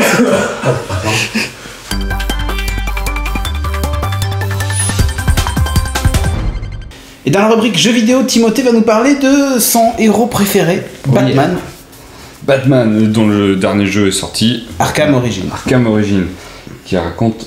Fais gaffe, tu fais sauter la mise au point à force de bouger ton Yeah. truc. Mais on va montrer après, plein de courbes, tout ça, machin. Donc ouais, c'est un jeu qui est sorti là, le 25 octobre, qui est développé par Warner Bros Montréal et non plus Rocksteady. Et ça se sent. Ça sent le pancake. Ouais. Tu sens qu'à la place, Et, t'as mis des pancakes à la place du DVD ou un truc comme ça. Du coup, c'est pour ça que On en parlera après, ouais. Ok. Je vais pas trop m'attarder sur ce côté-là un peu relou, mais. Donc, L'histoire, vite fait. l'histoire, vite fait, ça se passe 6 ans avant Arkham City. Ok. Donc on a un Batman relativement plus jeune. C'est toujours le même style de gameplay, hein, action-aventure. Et on suit Batman qui, ça se passe le soir de Noël, qui découvre que sa tête a été mise à prix par Black Mask. Et il a engagé beaucoup de mercenaires, de tueurs à gages, etc. qui vont essayer de tuer Batman. Mais dans ce cas-là, il suffirait qu'ils se mettent en Bruce Wayne et c'est terminé. Ouais, mais non, parce que Batman il est pas comme ça. Il se passe plein de trucs à Noël et il a besoin d'enquêter sur certains trucs, etc. Et ben, il va en Bruce Wayne. Ou genre. C'est sauveur, quoi. Ouais, mais il se met une chose. S'il est en Bruce Wayne, il a peur que les méchants. Les méchants s'en prennent à. Et ben dans ce Ouais. cas-là, pourquoi il se met pas juste un collant sur la tête et il va enquêter comme ça? Genre, je suis pas Batman, je suis Des fois, il le collant fait. man. Il l'a fait dans Arkham City. Mais c'est pour ça que je au dis ça. début. Et là, non, bah, il est jeune, il est plus con, c'est tout. D'accord, ok. Il va apprendre. Très bien. C'est une explication qui se tient. Moi, ça me va. Ouais, C'est logique. Et ça se sent qu'il est plus jeune, même Il au team niveau léger. de ses réactions. Ouais, ok. Ouais. Il est aidé par Alfred, Je trouve le car design d'Alfred un peu moyen, mais le personnage est T'es pas le seul très bien. Au niveau de l'histoire est super bien, mais le car design, bof. Sinon, donc, qu'est-ce qui est cool? Je vais commencer par ça. Donc on retrouve Batman, on retrouve tout l'univers de Batman à Arkham City, Arkham Asylum et tout. On retrouve exactement la même ambiance, exactement la même atmosphère. Le même Batman hyper violent. On rejoue au même jeu pour la 3e fois. On rejoue au même jeu pour la 3e fois, parce que c'est le même gameplay. L'histoire est vraiment, c'est le point fort du jeu. Vraiment, c'est une histoire. C'est le seul point fort du jeu. Non, parce que le gameplay et tout est toujours aussi génial. C'est juste du réchauffé. Donc c'est du réchauffé d'un gameplay excellent. Donc ça marche quand même bien. Mais l'histoire est vraiment terrible. On suit la jeunesse de Batman, on suit comment il va devenir le Batman qu'on connaît maintenant. On a le côté détective qui est ultra présent avec un mode détective qui est génialissime. Tu analyses des scènes, tu as plusieurs indices et tout, tu vas les analyser, tu vas regrouper tu vas recréer la scène, pouvoir remonter le temps pour déduire. En fait, tu vas déduire à certains endroits comment s'est passée la scène pour trouver d'autres trucs. Un peu comme dans Les Experts, quand tu as les espèces de reconstitution. Ouais, ça doit être un peu comme ça. Ouais, et après il met des lunettes de soleil. Et... C'est ça. Sauf que là, il active une vision. Mais lunettes de soleil, détective. Et là, ça fait. Mais ce mode détective, c'est. Enfin, moi, c'est ma kifferie du truc. Dès qu'il y a. Horatio Batman. Tu me coupes là juste pour des experts. On sait que t'es fan des experts. Mais grave. Du coup, je disais, donc le mode détective, dès qu'il y a une mission secondaire où il y a une enquête à faire et tout, j'y vais, j'arrête l'histoire, j'essaie de faire le truc et tout, c'est vraiment. Ils ont réussi à créer un truc. Ah ouais, les énigmes de Enigma, moi ça me pète les burnes. Ah, mais c'était casse-couille. Et là, il y en a plein. Il y en a 200 presque. Des énigmes? Ah ouais, des trucs d'Enigma, il y en a 200 presque. Ouais. Moi, je les ai tous faits. Ah ouais, non, mais il y en a, ils aiment bien. Moi, c'est pas ce que je préfère, réfléchir trop longtemps. Ok, il faut de l'action, quoi. Ouais, un peu. On découvre le Joker aussi. Le Joker aura une partie très intéressante dans cette histoire-là. Et il y a la relation Batman-Joker qui se met en place. Donc, c'est une nouvelle fois il raconte l'histoire encore une fois de comment Batman et le Joker sont liés et tout, en dehors des comics. Et donc cette fois, c'est un autre point de vue qui est tout aussi intéressant, qui est tout aussi génial. La durée de vie du mode d'histoire, c'est entre 12 et 15 heures. Donc pour un jeu d'action-aventure, c'est dans la moyenne. Correct, hein. Et il y a énormément 12 et 15 heures, mais si tu veux faire tous les trucs autour, voilà. Il y a la blinde de missions secondaires, il y a la blinde de défis, il y a la blinde de tests, de mode de combat, il y a plein de trucs autour. Tu peux en avoir pour des heures et des heures. Il y a un mode multi qui a été mis en place. J'ai pas pu le tester parce que c'est payant sur Xbox et j'ai pas mon compte Gold, mais en gros c'est une sorte de coop où tu peux jouer Batman et Robin contre d'autres méchants qui doivent occuper des zones. Donc c'est un truc du genre. Apparemment c'est pas mal, mais c'est pas sensationnel, quoi. Okay. C'est juste c'est un petit bonus. Dans les plus, t'as noté figurine collector. Ouais, parce que moi j'ai l'édition collector et la figurine est hyper belle. Et y a pas de thune pour se payer le live, mais par contre ils se payent des jeux à 120 balles, quoi. Non, c'est un cadeau d'anniversaire. Ah bah alors dans ce cas-là tout va bien. Exactement. Et les combats contre les boss, ils sont tous hyper bien orchestrés, j'ai trouvé. Il y a du QTE. Il y a du QTE. De toute façon, dans Batman, t'as pas mal de QTE au niveau des contres et tout. Là, c'est utilisé un petit peu plus au niveau des combats contre les boss, mais c'est très bien réalisé. Tous les combats contre les boss, je les ai trouvés excellents. Il n'y en a pas un seul où je me suis dit, ok, génial, tu t'attends. C'est beaucoup plus scénarisé, c'est-à-dire que par exemple, tu peux interagir avec des éléments du décor ou retourner des trucs contre eux. Il y a plusieurs trucs comme ça. Il y a des grosses surprises scénaristiques qui font que par moment, tu dis waouh, terrible, génial, enfin tu te serais pas attendu à ça. Donc en termes de scénario, d'histoire, c'est bien écrit, c'est cool. super bien écrit. Après, comme tu l'as dit tout à l'heure, on a l'impression de rejouer au jeu, une autre histoire, mais c'est vraiment la même chose. Ça vaut pas Arkham City. Il n'y a pas eu genre ils ont agrandi la map, tu te balades dans un Gotham un peu plus grand, on va dire qu'il y a des quartiers en plus, plus de la moitié en plus, c'est assez grand. Ok. Il y a plusieurs zones, c'est assez grand. Par contre, donc Gotham fait vide, il y a que des méchants dans la rue, toujours, donc où sont passés les gentils? Voilà. Il y a le prétexte du couvre-feu. Ouais, mais les policiers, ils sont... Il y a des policiers, par contre. Il y en a beaucoup. Ouais, d'accord. Voilà. Il y a beaucoup de policiers, mais il y a beaucoup de policiers véreux aussi. Oh, d'accord. Et alors, cette partie-là aussi, dans le scénario, est excellente, où il y a le rapport Batman et la police qui va se créer, savoir est-ce qu'il faut suivre Batman, est-ce que c'est quelqu'un de bien, est-ce que c'est un autre criminel ou non. Et il va y avoir ce rapport-là, il va y avoir... Ils sont tous déguisés. Il va comprendre... il va y avoir des déclics autant chez Batman, autant au niveau de la police, qu'il y a un truc, sans doute qu'il y a un truc à faire et tout. C'est excellent. Ça, c'est excellent. Mais c'est encore la partie histoire. Voilà. Je reviens à la partie histoire pour donner du crédit au jeu. Mais il manque d'originalité au niveau du gameplay. Il n'y a pas forcément de nouveaux coups. Ouais, tu retrouves en même temps, tu joues une période avant où Batman était moins fort. Donc il n'y a pas vraiment de nouveaux coups, mais ça aurait pu être des coups inutiles. En fait, c'est toujours le problème quand tu as des trucs en rapport avec les origines. Technologiquement, tu vois, t'es obligé de diminuer le truc, c'est compliqué à gérer, quoi. Il y a des trucs assez intéressants où Batman va utiliser des gadgets qui ne sont pas les siens. D'accord. Et c'est la nouveauté, en fait, c'est le petit bonus qui fait parce qu'on retrouve la bombe. On retrouve le Batarang, on retrouve le Batarang Sonic, on retrouve pratiquement tout. Tu retrouves pratiquement tout, mais pas de nouveaux gadgets qui auraient fait qu'on sentirait que c'était le début d'un Batarang ou un truc. Ça manque d'origine. Que les gadgets soient même à la limite un peu moins aboutis. Ouais, voilà. C'est direct, hyper précis, ça marche de suite, et hyper fort. Et t'as mis aussi dans les points négatifs les bugs. Il y a plein de bugs sur la version Xbox 360. Je sais pas si j'ai eu un CD, la seule édition. Je sais pas si j'ai eu un pancake ou un CD. C'est ça. J'ai foutu le CD dans ma Xbox et j'ai lancé.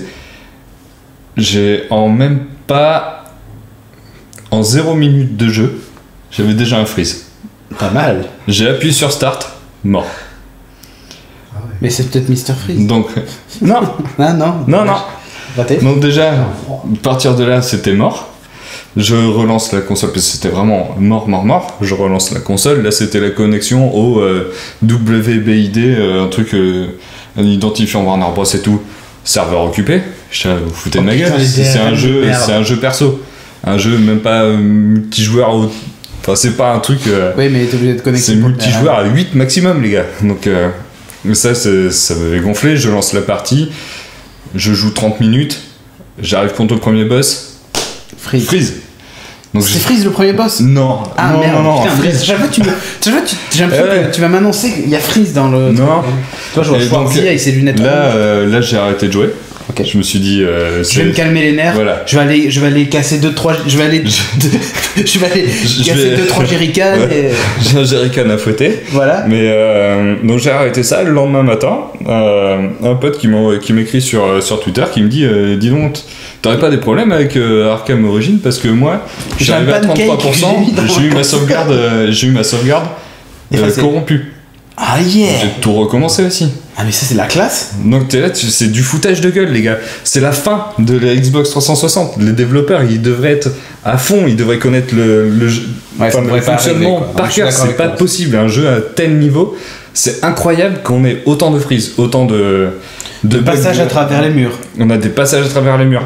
On a le bas de grappin qui est. Laisse-moi deviner, on a- attends, laisse-moi deviner. Quand tu passes à travers le mur, après, tu tombes sans fin. Non, tu tombes pas sans fin. Ah. Si, il y a des chutes sans fin. Et ça a été relevé qu'au niveau des bugs, en correction, le patch qui arrive. Mais moi, je l'ai pas eu. Ah, d'accord. Par contre, j'ai grimpé une échelle, je me suis retourné, j'étais contre le mur, je pouvais plus bouger. T'imagines Batman passer. C'est ça. Attends, tourne et non.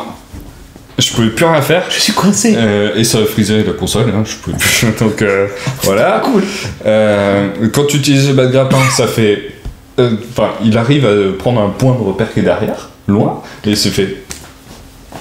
Hop, dès qu'il y a le petit tuyau qui passe, hop, il va passer dessus comme ça. Fou, il va glisser, hop, il va redescendre. Là, tu fais. Ça n'existait pas dans Arkham City, les gars. Dans Arkham City, le grappin c'était une merveille, ça marchait du tonnerre, et là, tu te retrouves avec des collisions pourries. C'était. C'est au Canada, c'est comme ça, ils ont des. Ouais, je sais pas. C'est l'hiver, peut-être c'est froid, tu sais, ça glisse. Et puis, moi, plein d'optimisme et tout, je me dis non, c'est rien de spécial, mais Audrey, quand elle m'a regardé jouer, elle a dit mais les animations, elles sont pas moins bien faites. Je dis non, mais je me voilais juste la face et je voulais pas y croire. Mais, Et là, t'as enlevé ton quand- masque de Batman et tu Voilà. dis, merde, en fait, elle a raison. tu te souviens quand il frappe et tout, Oui, il fait c'est des méga hyper, bons, ouais, c'est machin, hyper il bien et s'appuie tout. sur des trucs et tout. Là, c'est pareil, sauf que des fois, il va se mettre en mode je t'ai frappé, mais le mec est encore 2 mètres devant et il va translater comme boum pour taper. Ah, cool. Donc l'animation est lancée trop tôt et Batman il continue d'avancer, hop, il tape. Je vous rassure, moi c'était la période parce que Tu te sens énervé là, tu sais, il souffle et tout, calme-toi. on est trop bon, trop con, on achète le jeu à la sortie et tout. Les développeurs ont sorti un patch cette semaine Ok. qui ont corrigé tout ça a priori. Oula. Donc C'est un DLC payant, j'espère. non, c'était gratuit. Enfoiré. Alors, c'est un patch en plus qui fait 8 mégas, Ça va, c'est pas trop long. donc c'est rien. Et ça corrige tout. Et je l'ai fait. Depuis ce jour-là, j'ai pas eu de freeze. Ça a corrigé. Ils ont enlevé un boss.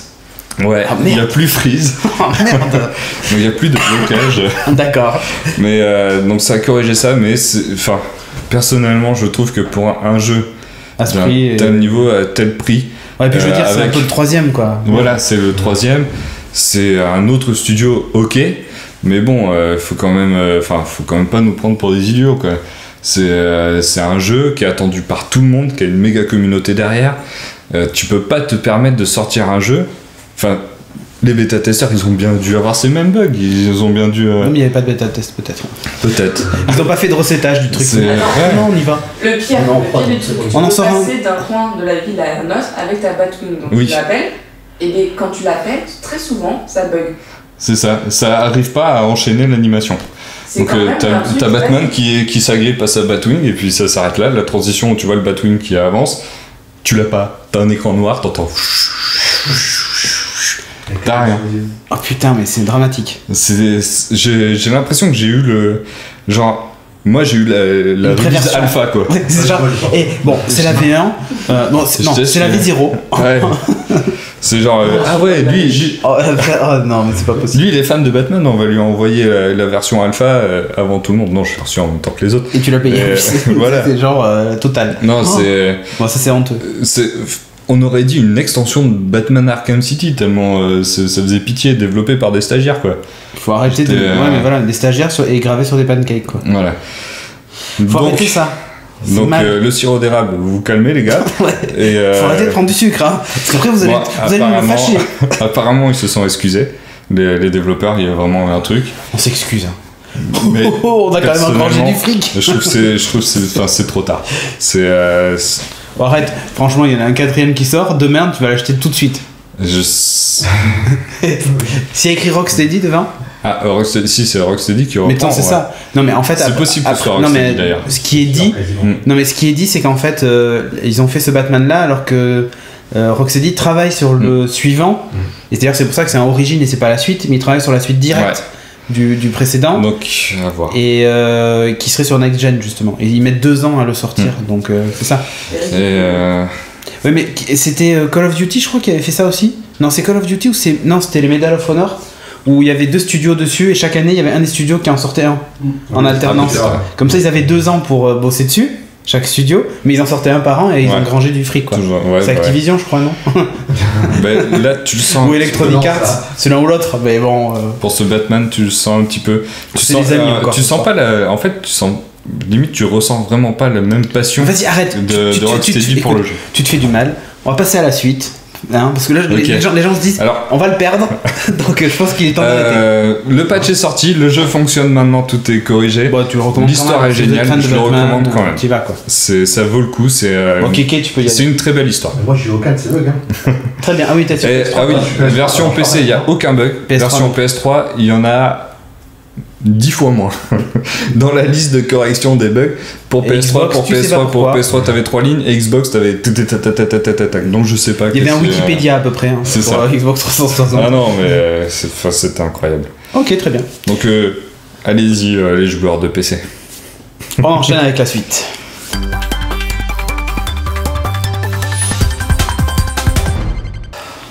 Dans la rubrique cinéma, Kevin va nous parler d'un grand blanc. Avec un gros marteau. Pas avec une chaussure noire. Un marteau, donc je vais parler de... Même s'il y a plein de blagues dans tout le film. Rempli d'humour le film. Voilà. Donc le film c'est Thor, le monde des ténèbres. Là vous avez The peur. Dark World. Yeah, là vous avez peur. Réalisé par Alan Taylor et qui est donc le 2e film Marvel de l'année. Après Iron Man 3. Ah oui c'est vrai, c'est le 2e. Ah oui, maintenant ils ont augmenté le rythme. Hein. Ouais, 2e film de la phase 2 et 2e film de l'année. Maintenant ils sont à 2 films par an. Hein, nickel. Pour Avengers. Donc je sais pas toi, mais moi j'étais pas un grand fan du premier film. Ah, pas du tout. Mais... Ouais, voilà, c'est pas celui que j'ai préféré de tous. C'est un divertissement, mais... Fallait faire un film sur Thor pour le présenter. C'est comme ça que j'ai vu. Ouais. Fallait faire un film, montrer son univers.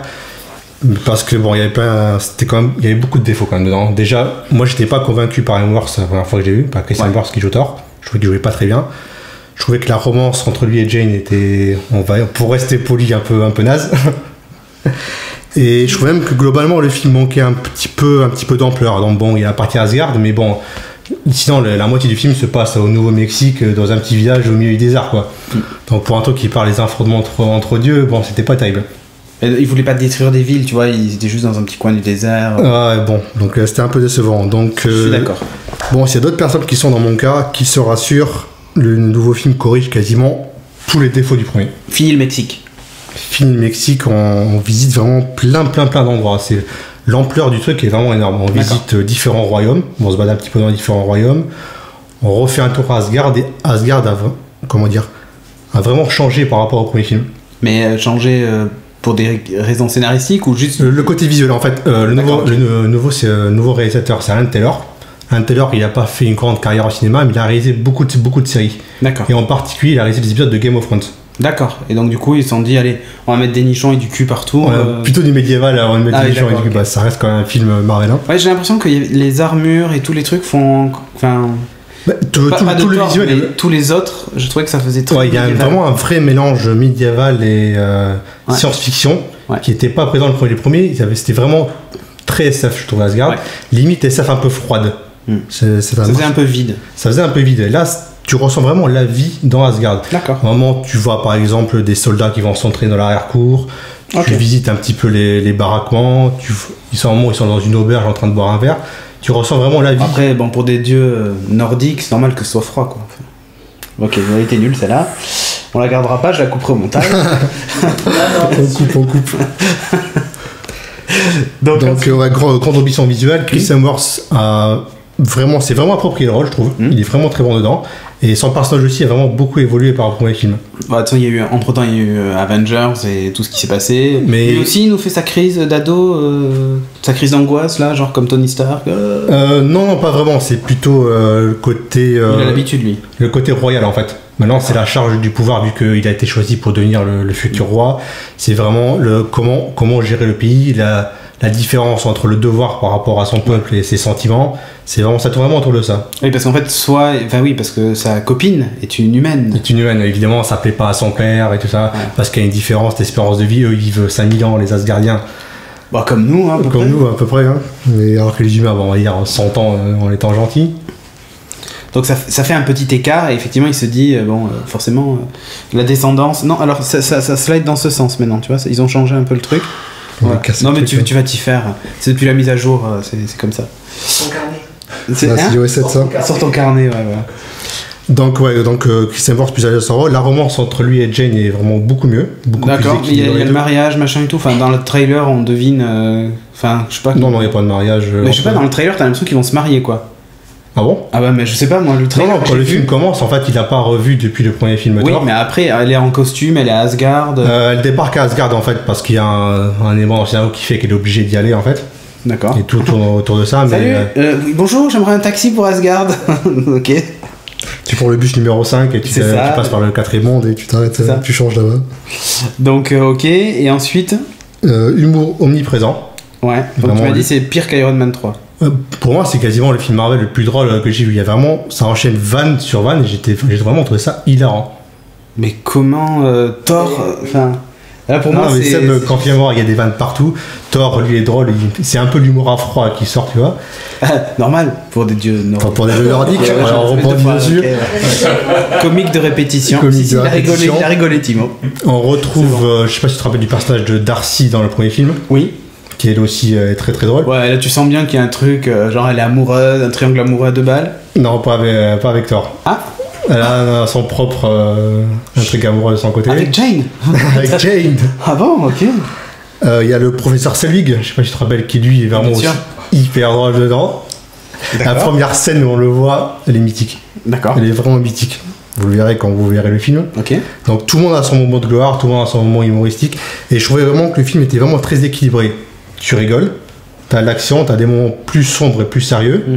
Et vraiment, le cocktail est vraiment très très très réussi. D'accord. Et alors, j'ai une question. Est-ce que il y a une scène de fin qui enchaîne sur la suite? T'as 2 scènes de fin, enfin 2 scènes post-générique. T'en as une au milieu du générique qui tease la suite dans l'univers Marvel. Ok. Et t'as une autre tout à la fin du générique. Captain America, le prochain? Non, c'est pas que je sais pas où spoiler. Ah non, ne spoil pas le truc, mais c'est pas Captain America. Ah d'accord, ok. Et il y en a une à la fin du générique qui un peu fait une sorte d'épilogue. Ah d'accord. L'épilogue au film lui-même. Avec pareil, ça se termine encore sur une vanne à la fin. D'accord. C'est peu rigolo encore. Froid, non, il est mort de rire l'autre à côté. Ah mais quand tu verras le film, tu comprendras pourquoi on est mort de rire en fait, parce que c'est vraiment. Je ressens juste aux scènes, c'est tout. D'accord. Un truc qui gambade à la fin. Je ne dirai pas plus. D'accord, bah on verra. What else? What else? Bon, tous les acteurs excellents. Loki, fantastique. Ouais, apparemment, ouais, là, il est enfin, déjà dans Avengers, tu voyais que il commence à prendre de l'ampleur. Il prend l'ampleur, mais il y a vraiment, encore une fois, il y a vraiment une évolution du personnage. Et c'est l'acteur d'ailleurs qui l'a demandé, je lisais les interviews et tout ça. C'est lui qui voulait une autre direction dans son personnage. C'est-à-dire qu'il a joué vraiment les méchants dans les 2 premiers films, donc dans Thor et Avengers. Là, quand le film commence, c'est la suite directe, en fait, donc il est amené en prison. Oui. Donc il commence en prison. Et il va devoir, les circonstances fait qu'il va devoir faire alliance avec son frère. D'accord. Donc les deux vont devoir coopérer. Donc la direction est prise par rapport à ça. Et il est fantastique. Il y a une scène humoristique encore excellente. Mais en fait, j'ai l'impression que tu m'auras. C'est un film comique en fait, quasiment. C'est un film comique avec Mr. Bean avec un mec à un grand marteau qui affronte des armées. D'accord.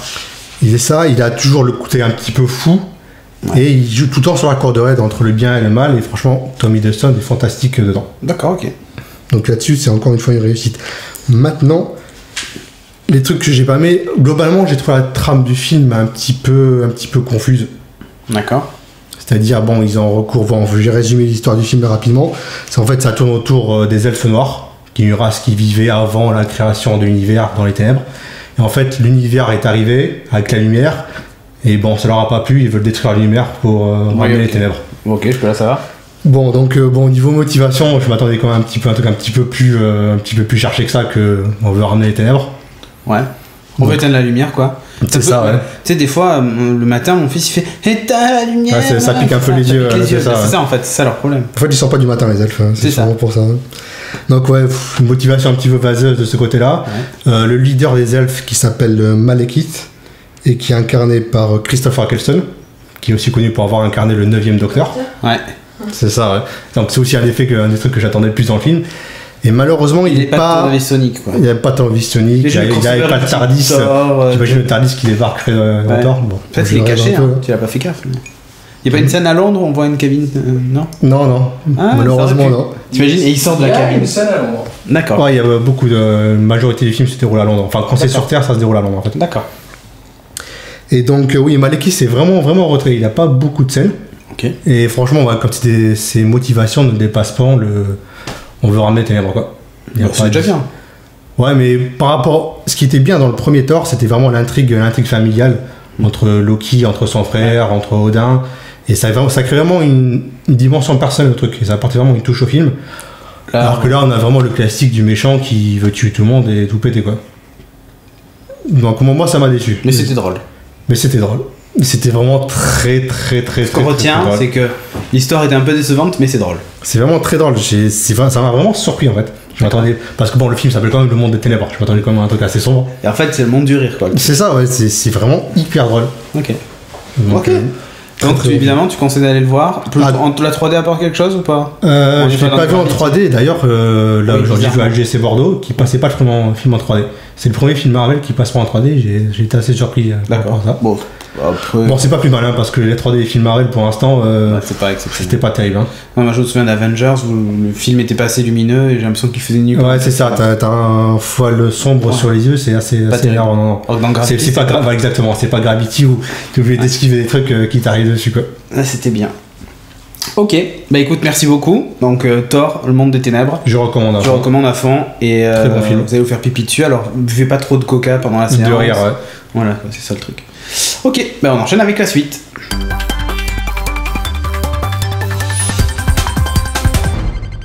Dans la rubrique jeux vidéo, Audrey va nous parler de jeux dans l'espace. De jeux dans l'espace, Aussi, oui. Il y a quand même Space là, dans tous les titres. Non. Ah oui, non. Juste dans un seul, mais c'est pas grave. Dans un seul, ok, d'accord. Tu vois, il prépare même pas mes rubriques. Je fais quoi, moi? Je fais quoi? C'est moi qui m'a lu. Non, en fait, je vais vous parler d'un jeu qui s'appelle Dungeon of the Endless. Mais pour parler de ce jeu, faut que je parle de 2 autres jeux avant. Qui s'appelle? Bah attends, je vais faire petit à petit, sinon je vais perdre tout le monde. Alors, pour commencer, les 3 jeux ont été développés par le même studio qui s'appelle Amplitude Studio. Un studio français, Cocorico, Arnaud Montebourg, tout ça, c'est la fête. Donc oui, un studio français. Marseillaise. Et voilà. Le premier jeu qui était sorti, t'as raison, c'est un jeu dans l'espace, c'est Endless Space qui est sorti l'année dernière, en 2012. Il n'y avait pas Space dans le titre. En fait, il y a Endless dans tous les titres. Voilà. J'ai juste changé de mot, quoi. Alors, ce premier jeu, donc, qui est sorti l'année dernière, c'est un jeu qu'on appelle de 4X. Donc, c'est des jeux que toi, tu dois bien aimer. Hein. De quoi De 4X. Exploration. Ok, très bien. Expansion, exploitation, extermination. Donc, en fait, c'est surtout extermination, le mot que je préfère dans les 4X. Tu vas dans l'espace, en gros, il faut que tu arrives à conquérir l'espace, soit avec le contrôle de ressources, ou soit avec des armées, ou soit avec différentes choses en même temps. Voilà, avec un Normandie par exemple, tu peux faire plein de choses. Sans tout péter. À savoir que ce jeu est sorti à l'aide de la communauté. La communauté a eu une part très importante dans le développement du jeu parce qu'en fait, Amplitude Studio ont mis en place ce qui s'appelle le Game Together, avec un 2 pour le tout, qui permet, enfin, qui prend en compte la vie. Qui sont les snorkies? C'était pas ça. Il prend en compte la vie de la communauté pour réussir à avancer dans le développement du jeu et souvent à essayer d'intégrer en fait des fonctionnalités idées que les joueurs auraient proposées en fait. Exactement. Donc c'est plutôt sympa. Ça c'est bien, ouais. C'est vraiment une bonne chose. Donc là, ce premier jeu, c'est la conquête de l'univers. Okay. Ils ont annoncé, alors c'était cet été il me semble, qu'ils allaient faire un deuxième jeu qui s'appelle Endless Legend. Donc là, on a toujours le même système de ressources que dans celui qui se passe dans l'espace, mais là on se place à l'échelle d'une planète. D'accord. Donc même système de ressources, on a une interface qui va être similaire à celle qu'on connaît déjà, donc en fait ça permet aux joueurs du premier jeu... Tu changes d'échelle quoi. Voilà, tu changes d'échelle, et au lieu de contrôler l'espace, tu vas contrôler la planète. Ok, donc là, continent par continent... C'est ça. Okay. Et en fait ça va être une planète du jeu, donc on va avoir le Space Opera en haut, sur la planète par contre c'est plus un univers d'heroic fantasy. Okay. Donc tu changes un peu d'univers, mais c'est aussi sympa et souvent ça peut être intéressant aussi, tu vois, de changer d'univers. Et en fait, donc ce jeu est aussi avec le système de Game Together, il y a un Early Access cette fin d'année, donc on peut commencer à s'y inscrire, je suis pas sûre, mais on peut contacter les développeurs pour en parler, voir comment ça va se passer. Ok. Voilà. Sur PC et Mac, hein, d'ailleurs. Et le dernier jeu, donc moi c'est celui qui m'intéresse le plus. En fait, c'était... ils appellent ce jeu l'accident, parce qu'à la base, il n'était pas vraiment prévu qu'ils développent. C'était juste pour faire le lien entre les deux jeu que je viens de citer. L'accident. Et bien voilà, en fait, t'as un vaisseau donc du coup de l'univers qui s'est écrasé sur une planète. Donc la planète sur laquelle va se dérouler Endless Legend. Mais on est à l'échelle de ce vaisseau cette fois. D'accord, on change encore d'échelle. On change encore d'échelle, on va encore plus petit. Et dans le vaisseau... après, on va être au niveau de la bactérie qui est posée sur l'épaule du commandant de bord. Non, quand même pas.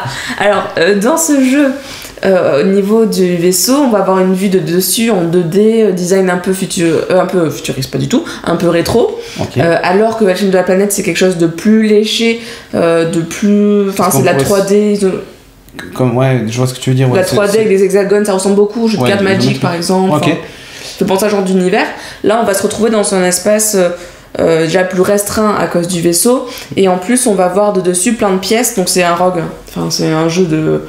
tu ouvres des salles pour découvrir ce qu'il y a derrière. Est-ce que ce sera un trésor? Est-ce que ce sera un monstre? Nous ne savons pas.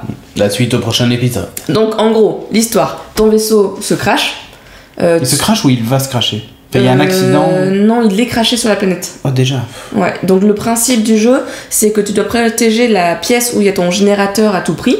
Le problème, c'est qu'il faut que tu trouves la sortie, tu ne sais pas où elle est, il y a plein de pièces dans le vaisseau à explorer, et tu dois les allumer petit à petit en les explorant en fait. Sauf que ton générateur, il peut se faire attaquer par des monstres. Pareil, dans toutes les pièces, il peut aussi y avoir des monstres qui vont attaquer ton équipage. Un équipage qui va chacun avoir un arbre de compétences. Donc chaque membre de ton équipage aura son arbre de compétences. Tu as une trentaine de héros disponibles. Et du coup, il va falloir à la fois gérer tes ressources aussi bien électriques que pour nourrir ton équipage. Ressources humaines aussi. Ouais, ressources humaines. Donc ça veut dire explorer, mais pas trop explorer parce qu'au bout d'un moment, si t'as plus personne, ça va être compliqué. Bah après, ça fait moins de chèques à la compta à la fin du mois. Aussi. C'est tout. Bon, et une fois que tu trouves la sortie, eh ben là, tu prends le générateur. Et tu t'en vas en courant. Et là, tu cours jusqu'à la sortie et... Toutes les pièces éteignent au fur et à mesure, en fait, et voilà. Il faut que tu sortes vite avant que tout soit éteint. Exactement. Donc ça peut être plutôt sympa. C'est un mélange du coup de roguelike, comme je l'ai dit, une sorte de tower defense aussi, parce que tu vas pouvoir mettre en place des systèmes de défense, que ce soit... Ouais, au fur et à mesure dans tes pièces ou dans ton lancé. Mais soit ça va être des sortes de tourelles, soit ça va être aussi pour garder l'électricité si jamais ton générateur est down pendant un moment. D'accord. Donc du coup, ça peut permettre de garder des pièces éclairées si jamais tu es trop attaqué quand même. Donc c'est plutôt sympa et c'est un mélange aussi de RPG par rapport à l'arbre de compétences. Et donc à l'échelle de ce vaisseau, on va avoir une ambiance... Celui-là, exactement. Non. On va avoir une ambiance plutôt futuriste. Ok. Donc je trouve ça plutôt sympa qu'un studio en fait s'amuse comme ça à développer à plusieurs échelles des histoires différentes, des modes de fonctionnement, même si on a des similarités un peu différents quand même. Oui, et des univers en fait aussi, à l'échelle aussi. Ouais, adaptés à l'échelle. Et des univers qui à chaque fois sont différents, mais finalement pas si éloignés. C'est des univers qu'on apprécie, je pense, pratiquement tous. Donc c'est sympa de pouvoir les retrouver. Ça c'est cool. Voilà. J'aime bien le dernier là. Ouais, le dernier, moi il me plaît beaucoup. Il est parce plus que original que les autres. Voilà, les autres on l'a déjà vu. Mais bon, t'as toujours les particularités de chaque jeu, mais c'est déjà vu, alors celui-là un peu moins. De la même façon que pour Endless Legend, Dungeon of the Endless, on a une early access fin d'année, toujours sur PC et Mac, et ils essayent aussi de la développer sur tablette. Donc pas d'idée de prix. Le premier jeu qui était sur tablette, ça peut être vraiment cool. Ça peut être cool. Hein. Le premier jeu qui a été développé l'année dernière, donc Endless Space, oui c'est ça, se vend à une trentaine d'euros. Donc peut-être que les suivants vont aussi se vendre à une trentaine d'euros, mais là c'est vraiment que de la spéculation, il n'y a pas de chiffres qui ont été donnés. Ouais, ça va, ça reste honnête. Enfin, si tu passes des heures dessus. Bah, c'est le genre de jeu, moi je pense que tu peux passer pas mal d'heures. Il me semble que c'est de la génération aléatoire en plus de salles, donc quand il rejoue, je sais pas où aller. Je sais pas si tu vas pouvoir répondre si t'as l'info ou pas, mais quand tu te sauves, tu gardes tous tes persos survivants et tu fais un autre truc, ou c'est comment ça se passe? Ça se remet à zéro les niveaux? Je sais pas du tout comment ça se passe. Sinon, si tu joues toujours le même mec d'équipage, c'est un peu comme dans Gravity, quoi. La pauvre, elle a pas de chance. T'es toujours pris dans des accidents où tu dois à chaque fois sauver ton générateur. Bah, je pense que t'as. Ah, je sais pas si tu commences avec la même équipe ou pas.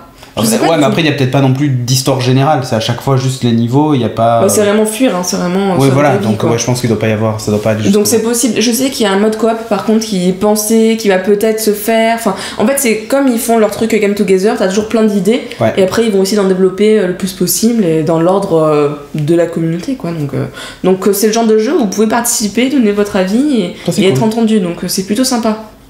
Et des Français en plus, donc ceux qui aiment pas l'anglais, vous allez aussi pouvoir leur parler. Cocorico, notre nom Montebourg, tout ça. Voilà, j'ai déjà fait. Allez, on enchaîne donc avec la suite.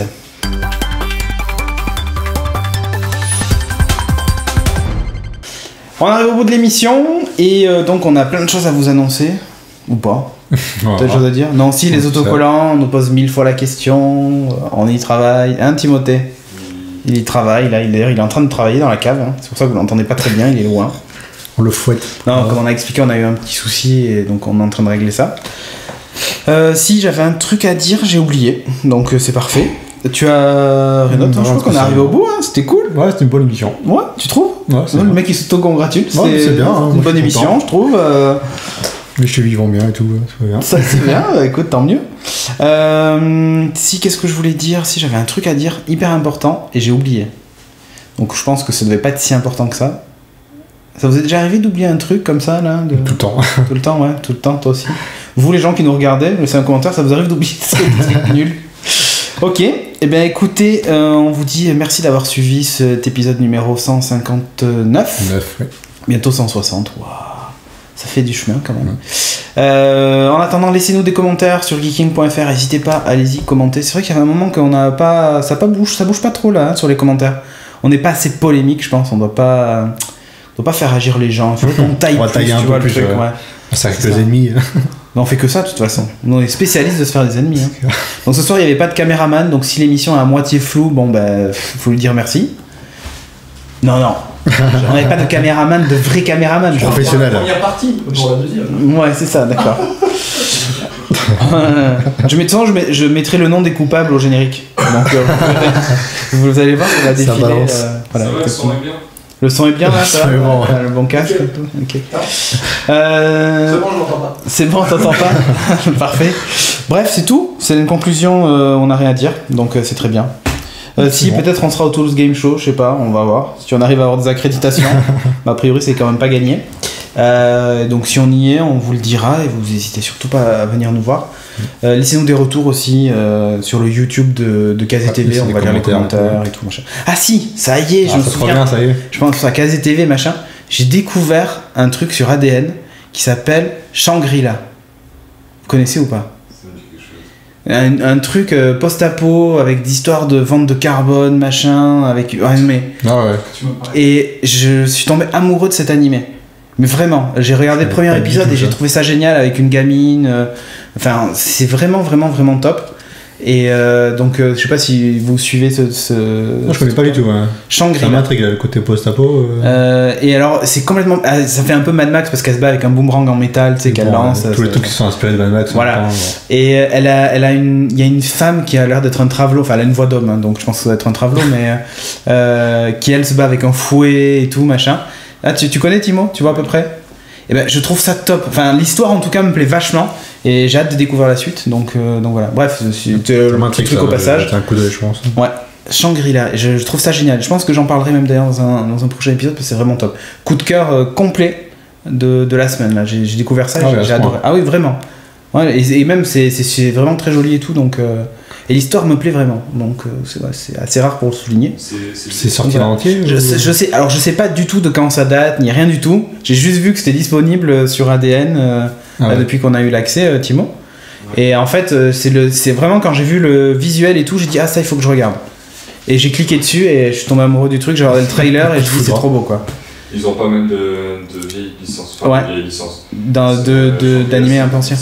Ouais, ça doit être vieux, ouais, voilà. Donc t'as 2009, effectivement. Dessus et tout. Ah oui, bah oui, il y a tous les épisodes a priori. Ouais, donc, c'est super bien. Et c'est vraiment top cet animé. Donc je vous le conseille si vous connaissez pas. Mais bon, si vous regardez KZTV, vous devez certainement connaître. C'est moi qui suis un peu has-been sur le coup. Quoi. Voilà, bref, allez, on vous dit à la prochaine pour le prochain numéro. Ciao. Bye. Bisous.